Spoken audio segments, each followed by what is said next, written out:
Why does bad things happen to good people? Who's good here in the material world? Are we all bad? We have all rebelled against God. Just like in the prison. Who's good in the prison? There may be first class prisoners, second class, third class, but they're all prisoners. So here, who's good in this world? We're all bad. That's the fact. We're all sinful. We're all selfish, ultimately, to different degrees. But just the fact that we have this body, that's the proof that we are rascals, that we are sinful, that we are against the laws of God. And God is all good. His laws are all good. So only a rascal will not follow these laws. Only a wicked-minded person. So we are not following the laws of God. So, or we may think we are, but we are many times not. We are making up our own laws, being an illusion, justifying our activities. It's like a thief. If he's challenged, then he'll try to justify somehow. So we are all just like prisoners, and as we mentioned, this body is just the proof. Just as soon as you see someone in a dress of in a prison dress, then you know, oh, he's criminal. Similarly, when you see someone in this world in this dress, you will know, oh, he's a criminal. We have our eternal spiritual form, but now we have been confined, so much limited by this body. Actually, we don't need this body at all. We don't need it at all. There's nothing. There's no connection with the soul, with the person we are eternally. We are an eternal living entity, just like the person and the car. The person doesn't need the car at all. When he walks out of the car, he's independent of the car.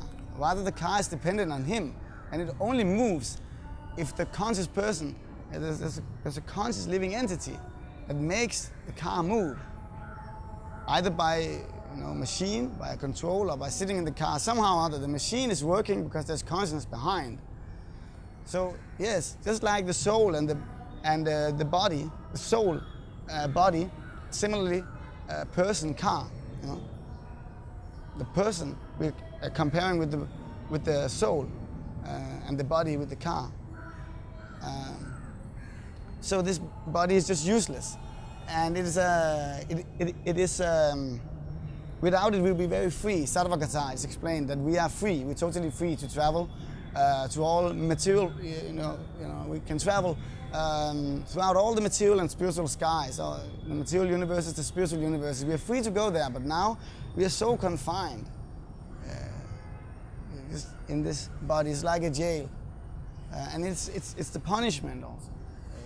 So the laws of God that we are, according to what body you have. Some are, it's again same example with the prisoners.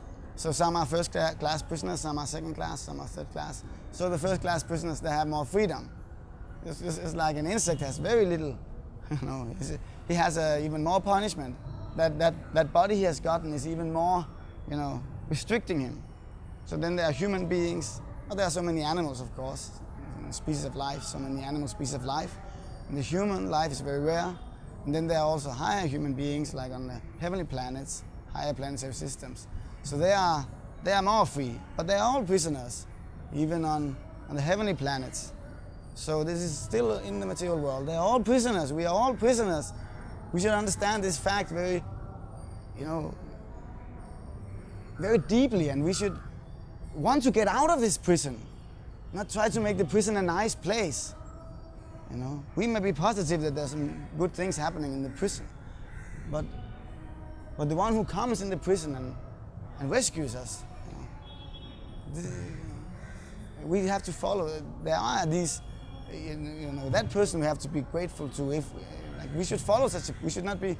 There's nothing to be like this material world. We cannot just be happy in the prison that there is some good facilities, like especially in some Western, in the Western world, in some prisons in the West, there are so good facilities that sometimes the prisoners, they don't want to go out.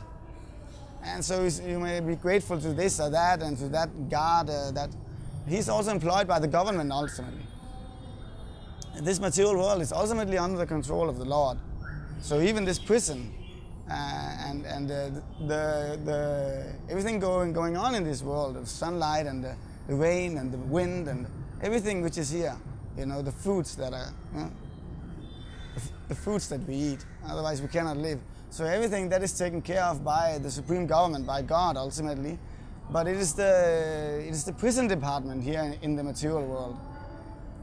But there is that Savior who comes and rescues us.